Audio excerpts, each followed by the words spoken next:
আমাদেরকে রব্বে কারিমের কাছে দুনিয়ার প্রত্যেকটা সময়ের জন্য আল্লাহর কাছে আমাদেরকে জবাবদিহিতা করতে হবে। একটা সূরার মধ্যে আছে ওয়াল আসর, আল্লাহ সময়ের কসম খেয়ে বলেছেন ওয়াল আসর ইন্নাল ইনসানা লাফি খুসর। আল্লাহ একেবারে ওয়াদা করেছেন সময়ের কসম, ইন্নাল ইনসানা লাফি খুসর, সকল মানুষ ক্ষতিগ্রস্তের মধ্যে রয়েছে, সকল মানুষ বিপদের মধ্যে রয়েছে, ইল্লাল্লাযীনা আমানু ওয়া আমিলুস সালিহাত, তবে তারা ছাড়া যারা ঈমান এনেছে রবের উপর এবং দুনিয়াতে সৎ কাজ করেছে, আমল করেছে, আল্লাহর দেওয়া বিধানগুলো সে পাই টু পাই মেনেছে, যা নিষেধ করেছে একেবারে সম্পূর্ণভাবে বর্জন করেছে, ওই মানুষগুলাই কাল কিয়ামতের ময়দানে জান্নাতি হবে, নাজাত প্রাপ্ত হবে।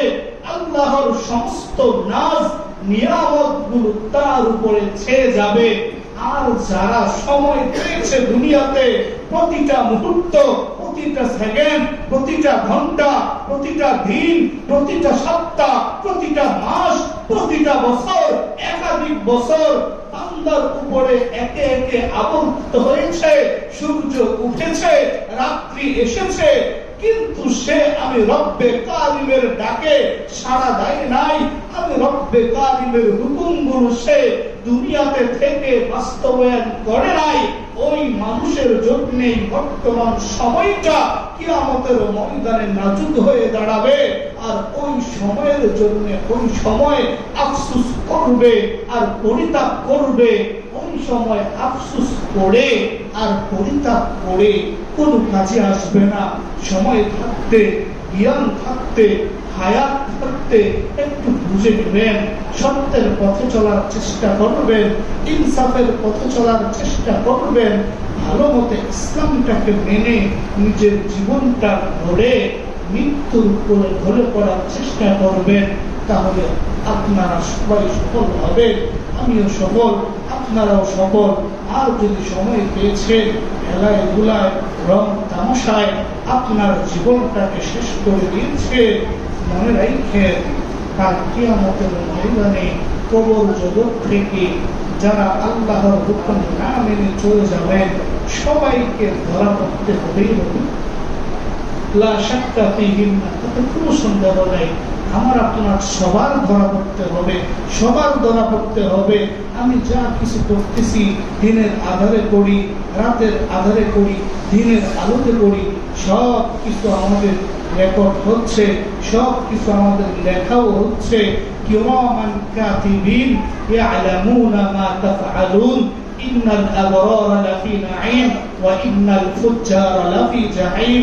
প্রত্যেক জায়গায় আল্লাহ পবিত্র কোরআনে মানুষকে বলেন, মানুষকে সতর্ক করেন। আমরা অনেকেই সবকিছু দেখি, সবকিছু বুঝি, সবকিছু শুনি, কিন্তু আমরা সতর্ক হওয়ার চিন্তা ফিকির আমাদের ভিতরে নাই। দুনিয়াতে আমরা জাররা থেকে জাররা, জাররা থেকে জাররা অনুপরিমাণ আমরা ভালো কাজ করি, এটাও ফেরেশতারা লিখতেছেন। খারাপের কাজ করি, এটাও ফেরেশতারা লিখতেছেন। আর খারাপের বদলা হিসাবে তোমাকে জাহান্নামে যাওয়া লাগবে, আর নেক আমলের বদলা হিসাবে তোমাকে জান্নাত দেওয়া হবে। ওই আয়াতের মধ্যে বলা হয়েছে ওয়া ইন্নাল ফুজ্জারা লাফি জাহিম। যে সমস্ত মানুষগুলো দুনিয়ার হায়াত পেয়েছে, বিবাদ দিয়েছে, সবকিছু বুঝেছে, কিন্তু সে দুনিয়াতে আল্লাহ এবং আল্লাহর রাসূলের পথটাকে সে মানে নাই, সমস্ত বিজাতিদের পথগুলো সে গ্রহণ করেছে, সমস্ত অইসলামিক পথগুলো সে গ্রহণ করেছে। মনে রাখো মানুষ, সবকিছু বুঝার পরে, সবকিছু তোমাদের কাছে আসার পরে, কোরআন এবং হাদিস আসার পরে, উলামায়ে কেরাম বলার পরে, সাহাবায়ে কেরাম বলেছে, তাবেঈরা বলেছে, নবী রাসূল থেকে অত্য পর্যন্ত এসেছে, কিয়ামত পর্যন্ত কোরআন এবং হাদিস থাকবে। তবে যারা কোরআন এবং হাদিসকে আঁকড়ে ধরে নিজের জীবন পরিবর্তন করবে, আল্লাহর হুকুমগুলো মানবে, নবীর দেখানো পথে চলবে, ওই ব্যক্তিরাই কাল কিয়ামতের ময়দানে নাঈম নামক যে জান্নাত রয়েছে ওই জান্নাতের বাসিন্দা হবে।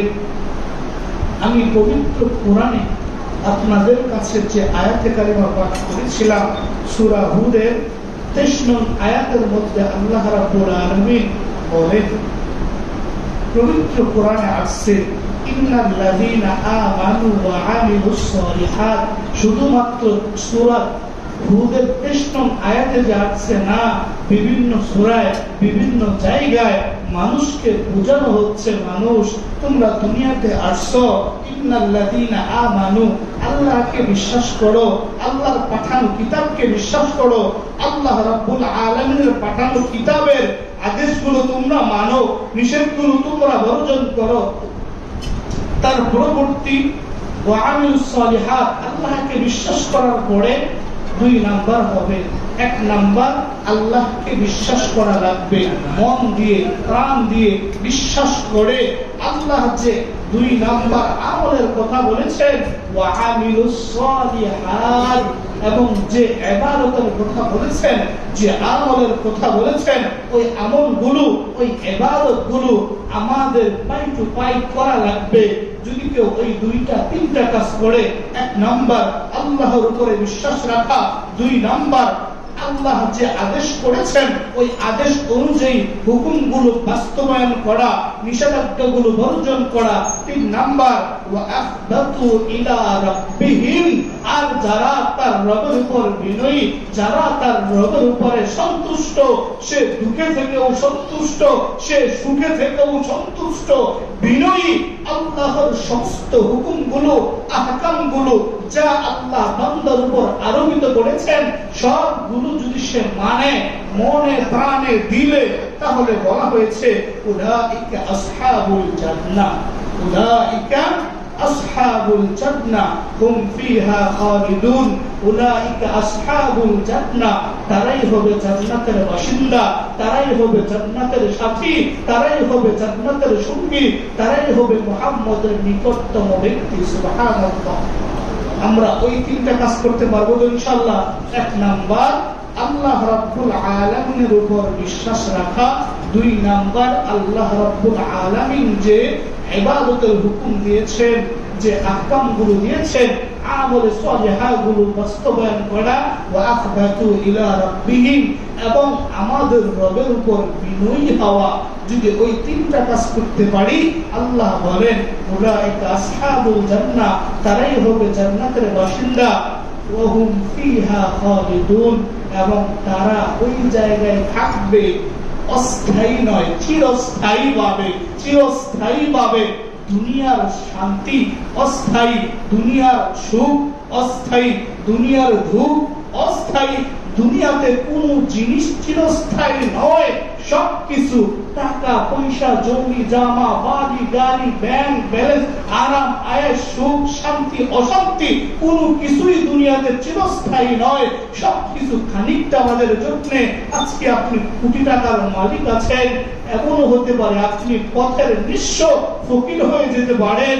আপনি আজকে ফকির, একেবারে পথের পথিক, এমনও হতে পারে আপনি কোটি টাকার মালিক হয়ে যাবেন। সুখ অশান্তি, সুখ চিরস্থায়ী না, অসুখ চিরস্থায়ী না। ওই জায়গায় দুনিয়াটা কিন্তু অস্থায়ী। কিন্তু আল্লাহ যে বলেন যারা দুনিয়াতে আল্লাহর উপর ঈমান রাখবে, আল্লাহর আদেশ মানবে, আল্লাহর উপর বিনয়ী হবে, তাদেরকে যে জান্নাত দেওয়া হবে, ওই জান্নাতে চিরস্থায়ী ভাবে থাকবে। কোন সময় জান্নাতের ভিতরে বান্দাকে অভাব অনটন স্পর্শ করবে না। কোন সময় বান্দাকে যুবক থেকে বার্ধক্যের দিকে নিয়েও যাবে না। কোন সময় বান্দাকে কোন রকম টেনশন পেরেশানিও জান্নাতে দেওয়া হবে না। কোন রকম কোনো কিছুই বান্দাকে কষ্ট অনুভব করা লাগবে না। চিরকাল সে শান্তি, অরেল শান্তিতে থাকবে। এজন্য যুবক ভাইরা, বৃদ্ধ বাবারা, একটা জিনিসে আমাদের বোঝা লাগবে, দুনিয়াটা যেহেতু চিরস্থায়ী নয়, দুনিয়ার সুখ শান্তি আরাম আয়েশ যেহেতু চিরস্থায়ী নয়, এজন্য আমাদের চিরস্থায়ী জায়গার জন্য অস্থায়ী দুনিয়াতে থেকেই ফিকির করা লাগবে। ঈমান এনে আমলে সালিহা করে আল্লাহর উপর বিনয় হয়ে পারবো ইনশাআল্লাহ। দেখুন দুনিয়াতে যদিও আমরা কষ্ট করি, আমাদের দিন পার হবে। যদি দুনিয়াতে সুখে থাকি তবেও দিন পার হবে। দেখুন, আজকে আপনারা আছেন, 100 বছর পূর্বের মানুষগুলো এখন নাই, আবার 100 বছরের পরের মানুষগুলো এখন থাকবে না। আমরা যারা আছি 100 বছর পরে আমরা থাকবো, ওই রকম গ্যারান্টি আমাদের নাই। এমন এক সময় এসেছিল, পূর্বে আমাদের নাম নিশানা কোনো কিছুই জমিনে ছিল না। এমন এক সময় আসবে, আমাদের নাম নিশানা ওদের ভবিষ্যতে থাকবেও না। কিন্তু কাল কিয়ামতের ময়দানে আমাদের সবাইকে আল্লাহ রাব্বুল আলামিন উপস্থিত করবেন। আল্লাহ বলেন, কামা বাদানা আউওয়ালা খালকিন নুঈদু, তুমি যেরকম ভাবে দুনিয়াতে বিবস্ত্র অবস্থায়, পোশাক আশাক অবস্থায় এসেছো, কাল কিয়ামতের ময়দানে বান্দা তোমরা আমরা সবাই কাল কিয়ামতের ময়দানে বিবস্ত্র অবস্থায় খানিকটা বাদের জন্য উঠতে হবে। যদি কোনো মানুষ জান্নাতি হয় তখন মানুষকে পোশাক পরিয়ে দেওয়া হবে, আর জাহান্নামী হলে তাকে ফেরেশতা দিয়া পিটাইয়া পিটাইয়া শেষরায়া জাহান্নামের মধ্যে নিক্ষেপ করবে। এজন্য দুনিয়ার অস্থায়ী সময়, আজকে দেখেন কোটিপতি, সবচেয়ে বড় বড় রাজা বাদশাহ, যাদের ইশারায় মানুষ উঠত, যাদের ইশারায় মানুষ বসত, তারা কোথায় গিয়েছে? সময়ের বিপর্যয়ে, সময়ের আবর্তনে তারাও পরিবর্তন হয়ে গিয়েছে। কত কত বড় বড় বাদশা ছিল, কোথায় গিয়েছে? তারা তো কেউ নাই। কত বড় বড় সম্পদওয়ালা ছিল, প্রত্যেক সম্পদওয়ালারাও তো আজকে মাটির সাথে মিশে গিয়েছে। কত বড় বড় ক্ষমতাশালী ওয়ালারাও তো আজকে মাটির নিচে মিশে গিয়েছে। আমরা আছি, আমরাও থাকবো না। আমার দাদা ছিল, নাই। অনেকের বাবা ছিল, নাই। অনেকের দাদি নানি নানা ছিল, তারা কোথায় গিয়েছে? মাটির সাথে নিঃশেষ হয়ে গিয়েছে। আর কয়েক যুগ পরে তাদের নাম নিশানাও থাকবে না, কেউ তার নাম নিবেও না। আমরা আছি, আমাদেরও আর কয়েকদিন পরে থাকবো না। দুনিয়া চিরস্থায়ী নয়, দুনিয়াটা হলো ক্ষণস্থায়ী। অল্প সময়ের জন্য আমাদেরকে আল্লাহ পাঠিয়েছেন। যদি সমস্ত অনিসলামিক কাজ থেকে বেঁচে থেকে, সমস্ত গর্হিত নিন্দিত পাপের কাজ থেকে নিজেকে বাঁচিয়ে রেখে যদি কাল কিয়ামতের ময়দানে উপস্থিত হই, তবে আমার নসিব ভালো হবে, তবে আমার ভাগ্য ভালো হবে, তবে আমার সুখের ঠিকানা জান্নাত হবে। আর যদি আমরা দুনিয়াতে আল্লাহ আমাদেরকে নিয়ামত দিয়েছেন, আল্লাহর অফুরন্ত নিয়ামত খেয়ে, আল্লাহর অফুরন্ত নিয়ামত পড়ে সব কিছু আমরা পেয়েছি, কিন্তু দুনিয়ায় থেকে আল্লাহ তার রাসূলের পদাঙ্ক হুকুম আহকাম গুলো অনুসরণ করি নাই। আল্লাহর দেখানো পথে, নবীর দেখানো পথটাকে আমরা গ্রহণ না করে দুনিয়ার মানব রচিত সংবিধানের পিছনে আমরা পড়ে রয়েছি। লেনিন, কার্ল মার্কস, মাও সেতুং, আব্রাহাম লিঙ্কনের দেখানো পথে আমরা অনুসরণ করে থাকি। আল্লাহর পথ থেকে দূরে সরে বুঝে রাখেন, কাল কিয়ামতের ময়দানে আপনার আমার অবস্থা কত কঠিন হয়। আল্লাহর নবী তো বলেন, আল মারউ মা'a মান আহাব্বা। দুনিয়াতে তুমি যার অনুসরণ করেছো, যার হুকুম মেনেছো, যারটা সব কিছু তুমি অনুসরণ করেছো, কাল কিয়ামতের ময়দানে তুমি তার সাথেই থাকবা। আমরা দুঃখজনক হলেও সত্য, মুসলিম জাতি আমাদের চলার অনুসরণ থাকবে নবীর পথে। আমার জীবন সবকিছু পথগুলো থাকবে আল্লাহর নবীর দেখানো পথে। কিন্তু আমাদের টুপি নাই, আমাদের দাড়ির স্টাইল থাকে বিজাতিদের কাছে, আমাদের চুলের স্টাইল বিজাতিদের মতো, আমাদের পোশাক পরিচ্ছদ থাকে বিজাতিদের মতো, আমাদের একেবারে মাথার চুল থেকে নিয়ে পায়ের নখ পর্যন্ত সমস্ত অঙ্গ ভঙ্গি, সমস্ত কালচার গুলো হয়ে গেছে মানব রচিত বিচারীদের মতো। অথচ দরকার ছিল আল্লাহ এবং আল্লাহর রাসূলের রঙে রঙিন হওয়া। অথচ আল্লাহ বলেন, ওরে মানুষ, সিবগাতাল্লাহ ওয়া মান আহসানু মিনাল্লাহি সিবগা। তোমার তো দরকার ছিল, তোমাদের তো দরকার ছিল ঈমান এনেছো, আমল করবা, আল্লাহর উপর বিনয়ী হইবা, তারপরে আল্লাহর রঙে তুমি রঙিন হইবা, আল্লাহর দেখানো পথটাকে তুমি মেনে নিবা, নবী আলাইহিস সালামের অনুসরণ করবা, সবকিছু তুমি বর্জন করে তুমি আজকে দুনিয়ার মুখে পড়ে রয়েছো। সমস্ত বিজাতিদের অনুসরণ তুমি একে একে করতেছ, তোমার ভিতরে সমস্ত বিজাতিদের মুহাব্বত লালন করতেছ। মনে রাখো, কাল কিয়ামতের ময়দানে তোমাকে উঠতে হবে। তুমি যাদেরকে মুহাব্বত করেছ, যাকে অনুসরণ করেছ, তুমি তার সঙ্গেই থাকবা। কিয়ামতের ময়দানটা যখন কায়েম হয়ে যাবে, সব মানুষগুলো, রাজা বাদশা যারা পৃথিবী পরিচালনা করেছে, তারা পর্যন্ত নিজেকে নিয়ে চিন্তা করবে, নিজেকে নিয়ে চিন্তা করবে। সির্ফ এক দিক সে আওয়াজ আয়ে, ইয়া উম্মতি, আল্লাহর নবী শুধুমাত্র আমাদের জন্য, শুধুমাত্র আমাদের জন্য বলবেন ইয়া উম্মতি। আল্লাহর নবী দুনিয়ায় জীবদ্দশায় উম্মতি উম্মতি করে গিয়েছেন। আল্লাহর নবী সব সময় পর্যন্ত সব 24টা মুহূর্ত উম্মতের ফিকির করেছেন। অথচ আমরা নবীর অনুসরণ থেকে, নবীর দেখানো পথ থেকে আমরা দূরে রয়েছি। আমরা মনে করি দুনিয়াতে এরকম দম্ভ করে চলি, এরকম অহংকার করে চলি, মনে করি মৃত্যু আসবে না, মনে করি আমরা মরব না, মনে করি কাল কিয়ামতের ময়দানে হাসর নাসর মিজান ফুলসিরাতে আমরা উঠব না। ওই রকম চিন্তা চেতনা, বিবেক, বুদ্ধি আজকে মুসলমানের মেধা মস্তিষ্ক থেকে উঠে গিয়েছে। কিন্তু এটা পরম সত্য, এটা স্পষ্টই যে ফেরেশতারাও লিখতেছেন, গুনাহটাও লিখতেছেন, সওয়াবটাও লিখতেছেন। কিয়ামতের ময়দানে উঠব আর সবকিছু একে একে আল্লাহর দরবারে আমাদেরকে হাজিরা দেওয়া লাগবে, সাক্ষী দেওয়া লাগবে। এজন্য উম্মত, এজন্য যুবক ভাই, মুসলিম বৃদ্ধ বাবারা, আমাদের আখিরাতের পথে রওনা করা লাগবে। আপনি এক সময় ছোট ছিলেন, আজকে আপনি বড় হয়েছেন, এখন আপনার চুল পেকে গিয়েছে, আপনার দাড়িও সাদা হয়ে গিয়েছে, আপনার শরীরের মধ্যে কত শক্তি ছিল যুবক সময়, এখন আপনার হাতের পায়ের হাড়গোড় দুর্বল হয়ে গিয়েছে, আপনার শরীরের চামড়াটা পর্যন্ত ঢিলা হয়ে গিয়েছে, আপনি কবরের দিকে একদিক আগাইয়া রয়েছেন। কখন কোন সময় আপনার মৃত্যু এসে যায় বলা যায় না। তবে কিছু যুবক ইসলামিক কার্যকলাপে লিপ্ত, তবে হত শত বৃদ্ধরাও আজকে ইসলামিক কার্যকলাপে লিপ্ত। ওরে যুবক ভাই, ওরে বৃদ্ধ বাবা, আল্লাহর ডাকে তোমার আমার সবার সেবা দিতে হবে। 24টা ঘন্টা মৃত্যুর জন্য প্রস্তুতি থাকেন না, তৈয়ার থাকেন না, কখন মৃত্যু হয়ে যাবে আজকে চিন্তা করেন। মাথাটাকে আজকে বালিশে রেখা চিন্তা করবেন, দুনিয়াতে আমি বুঝ হওয়ার পর থেকে অদ্যবধি সময় পর্যন্ত আমি যে সমস্ত কাজগুলো দুনিয়াতে করেছি, ওই আমার কাজের জন্য আমি কি জান্নাত পাবো? আমি কি জান্নাতে যেতে, আমি কি জান্নাত যাওয়ার জন্য প্রস্তুত আছি? আজকে চিন্তা করেন, দেখেন, একটু বুঝেন। হুজুররা বলতেছে কোরআন এবং হাদিসের কথা যদি আমরা না শুনি, না বুঝি, মৃত্যুর পরে আফসোস করে আর কোন লাভ হবে না।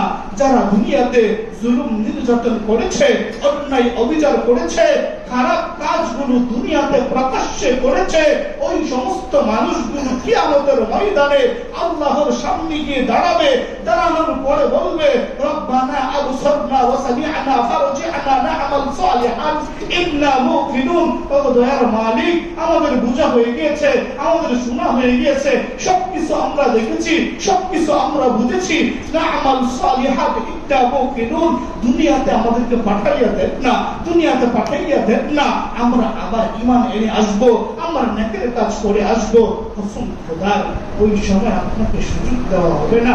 আপনার হায়াত আছে, আপনি কোরআন বুঝার ক্ষমতা আছে, আপনার হাদিস বুঝার ক্ষমতা আছে, আপনার নামাজ পড়ার ক্ষমতা আছে, আল্লাহর উপর ঈমানটা সঠিক এবং মজবুত করার ক্ষমতা, সময়টা এখন রয়েছে, কিছুদিন পরে নাও থাকতে পারে। এজন্য কোরআন এবং হাদিস মোতাবেক চলবেন, ইসলামের উপর চলবেন, তাহলে দেখবেন দুনিয়াতেও শান্তি পাবেন, আখিরাতেও আপনার সুন্দর হবে। শেষ জমানায় সর্বশেষ কথা, শেষ জমানায় কিয়ামতের পূর্বে তিনটি কাজ, তিনটি পাপ কাজ অধিক পরিমাণে হবে। অধিক পরিমাণ যুব সমাজও করবে, অধিক পরিমাণ বৃদ্ধরাও করবে, ওই পাপটা গোটা পৃথিবীর মধ্যে ছেয়ে যাবে, মুসলমানরাও করবে। আল্লাহ নবী বলেন শেষ জমানায় মানুষগুলো অধিক পরিমাণে গোমরা হবে, অধিক পরিমাণে ধ্বংস হবে তিনটা কাজ করে। আল্লাহ নবী বলেছেন কিয়ামত পর্যন্ত ওই রকমই থাকবে। এক নাম্বার, শেষ জমানায় জিনা বেড়ে যাবে, জিনা ব্যভিচার বেড়ে যাবে। 2 নাম্বার, নেশা বেড়ে যাবে। 3 নাম্বার, নারী নর্তকী উলঙ্গপনা অধিক পরিমাণ করবে মানুষ। দেখুন শেষ জামানা যে আল্লাহর নবী বলেন, শেষ জামানা বলতে হয়তো আমরা বুঝতে পারতেছি ওই জমানাটাই তো যে 3টি কাজের কথা বলা হয়েছে। আজকে মুসলমানদের মদের বিরুদ্ধে সভা করা হয়, আফসোস।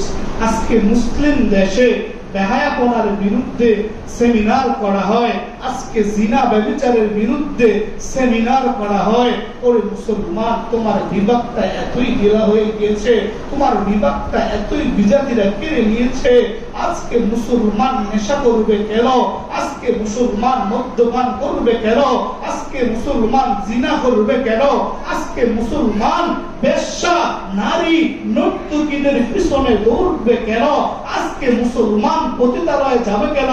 আজকে মুসলমান নারীগুলাও হোটেল আবাসিকের মধ্যে গিয়ে গিয়ে তারা তাদের দেহটা টাকার বিনিময়ে বিক্রি করবে কেন? ওরে মুসলমান, তোদের কাছে কি নামাজের ধ্বনি যায় নাই, আযানের ধ্বনি যায় নাই, হকের কথা কি যায় নাই? ওই সমস্ত গর্হিত কাজের জন্য তোমাকে কাল কিয়ামতের ময়দানে জাহান্নামের আগুনে জ্বলতে হবে। ওই রকম বিষয়টাকে তোমার কোরআন কানে ঢুকানো হয় নাই, অবশ্যই বলা হয়েছে। তবেও তোমরা জেনে শুনে বুঝে যদি ওই সমস্ত ফাহিশা কাজগুলো করে থাকো, জিনা ব্যভিচারগুলো যদি করো, নেশা দ্রব্য মদ্যপান করো, জিনা ব্যভিচার উলঙ্গপনাকে তোমরা সমর্থন করো, অথবা ওই সমস্ত কাজগুলো করো, মনে রাখো কাল কিয়ামতের ময়দানে জাহান্নামে তোমাকে যেতেই হবে, যেতেই হবে, অবশ্যই যেতে হবে। যদি কোরআন এবং হাদিস সত্য হয়ে থাকে। সবকিছু মুসলমান জানার পরেও আজকে অভিভাবকগুলা অসতর্কবান হয়ে গিয়েছে। আমার ছেলে রাতের পর রাত কোথায় থাকতেছে, আমার মেয়ে ফোনে কার সাথে কথা বলতেছে, আমার যুবক ছেলেগুলা কোথায় গিয়ে ধ্বংস হচ্ছে, কোথায় চার যুগে গিয়ে গিয়ে নেশায় লিপ্ত হচ্ছে। আমাদের খেয়াল রাখা দরকার। আমাদের প্রত্যেকটা অভিভাবক সতর্ক হওয়া দরকার। আমার ছেলে 24টা ঘন্টা কি করছে, আমার মেয়ে 24টা ঘন্টা কি করছে। যে সমস্ত মানুষগুলো এলাকার অভিভাবক, এলাকার মুরব্বী, এলাকার গার্ডিয়ান, তাদেরকেও বলবো আপনারা এলাকাকে সতর্ক করবেন। আজকে যদি আপনি অপরের ছেলেকে দেখতেছেন সে মাদকাসক্ত, অপরের মেয়েকে দেখতেছেন সে জিনা ব্যভিচারের সাথে জড়িত, আপনি তাকে সতর্ক করেন। একা না করলে কয়েকজনে মিলে করেন। মনে রাখেন যে সুবলে সে নিবন্ধিত হয়েছে, এমন এক সময় আসতে পারে আমার ছেলেও জিনায় লিপ্ত হবে, আমার মেয়েও ব্যভিচারে লিপ্ত হবে, জিনায় লিপ্ত হবে। তখন আপনি কোথায় যাবেন? এজন্য আদর্শ সমাজ গঠন করার জন্য অভিভাবকের দায়িত্ব পালন করে কিছু কিছু যুবক ভাইরা এবং কিছু কিছু বয়স্ক ভাইরা আপনারা সতর্ক থাকবেন। এলাকায় যে কোন রকম মাদকাসক্তি যে পায় এলাকার কোন মাতবর থাকলে তাদের সামনে শরণাপন্ন হবেন, জায়গায় বিচারের আওতায় আনবেন। তাকে প্রয়োজনে যদি এরকম হয়, কোন বাড়িতে কোন এলাকায় যদি ওরকম থাকে, সবাই মিলে তাকে গ্রাম থেকে উচ্ছেদ করে দেবেন। এমনও হবে যদি আজকে আপনারা জলদি স্পষ্ট যদি আপনারা অ্যাকশনে না যান, আপনার ছেলে, আপনার মেয়ে, আপনার ভাই, আপনার সন্তানও ওই সমস্ত মাদকাসক্তির মধ্যে ঝরাবে। তখন আফসোস করে আপনার লাভ হবে না। এজন্য প্রত্যেকে সবার নিজ নিজ জায়গা থেকে সতর্ক হতে পারবেন তো। আর যে সর্বশেষ 3টা কাজ বললাম, ওই 3টা কাজ অধিক হবে বেচার তার চেষ্টা করবেন। নিম্বরের আমানত আমার বলে দেওয়া, কিন্তু বাস্তবায়ন করার দায়িত্ব আপনাদের। 1 নাম্বার, শেষ জমানায় জিনা ব্যভিচারে বেশি হবে, জিনা ব্যভিচারের বিরুদ্ধে সব সময় থাকবেন। 2 নাম্বার নেশা মদ্যপানের জয় হবে, তার বিরুদ্ধেও থাকবেন, হকের বাণী প্রচার করার চেষ্টা করবেন। নারী নর্তকী গায়াবানা গান বাদ্য কিয়ামতের আগে শেষ জমানায় বেশি বেশি হবে, তার পক্ষ নিবেন না, তার বিরুদ্ধে থাকবেন, কোরআন এবং হাদিস ইসলামের পক্ষে থাকবেন। তবেও তো বলতে পারবেন কাল কিয়ামতের ময়দানে আল্লাহ আমি পক্ষে ছিলাম না, তাদেরকে সাধুবাদ দেই নাই, বরঞ্চ তাদেরকে অন্তর থেকে ঘৃণা করেছি গো মালিক। কিন্তু আমার মুখের সমর্থ ছিল না, আমার হাতের সমর্থ ছিল না, আমার মন দিয়ে ঘৃণা করা এবং পরিকল্পনা করার ক্ষমতা ছিল বিদায় আমি করেছি। আল্লাহ আপনি মাফ করে দেন। কাল কিয়ামতের ময়দানে মাফের আশা করতে পারেন। পক্ষপাতিত্ব না করে সব সময় হকের পক্ষ থেকে বাতিলের বিরুদ্ধে মোকাবেলা করতে পারবেন তো ইনশাআল্লাহ। আল্লাহ রাব্বুল আলামিন আমাদের সবাইকে অল্প সময়ের কথাগুলো পরিপূর্ণ আমল করার তৌফিক দান করুন।